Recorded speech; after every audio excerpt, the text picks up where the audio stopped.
La déforestation maintenant?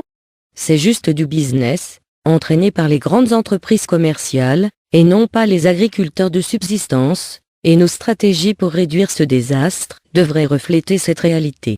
Les causes de la déforestation tropicale ont changé dans le XXIe siècle, ce qui a nécessité des changements dans les politiques nécessaires pour protéger les forêts tropicales. Pendant de nombreuses années, la déforestation tropicale a été attribuée en grande partie à un nombre croissant d'agriculteurs de subsistance, qui se déplacent dans les forêts et coupent les arbres pour les cultures vivrières végétales comme le maïs, les haricots et le manioc. Mais plusieurs études scientifiques récentes montrent que les grandes entreprises agricoles et de bois, et non les petits agriculteurs de subsistance, bien que très nombreux, sont les principaux agents de la déforestation en Amazonie, Afrique centrale et Asie du Sud-Est. Ils sont responsables d'environ 10% de la pollution et du réchauffement climatique dans le monde entier. La préservation des forêts n'est donc pas en contradiction avec les besoins des agriculteurs pauvres.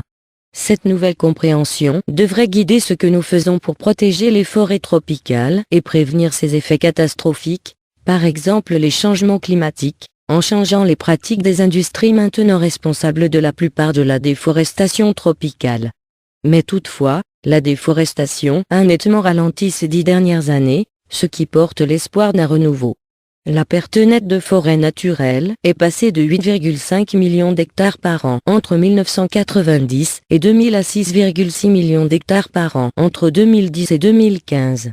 Ces résultats ont contribué à réduire les émissions totales de carbone de plus de 25% entre 2001 et 2015.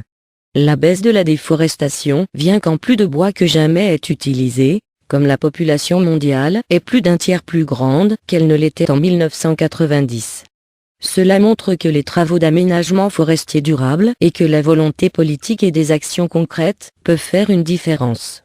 Aujourd'hui, les plans de gestion des forêts couvrent plus de la moitié de la superficie forestière mondiale.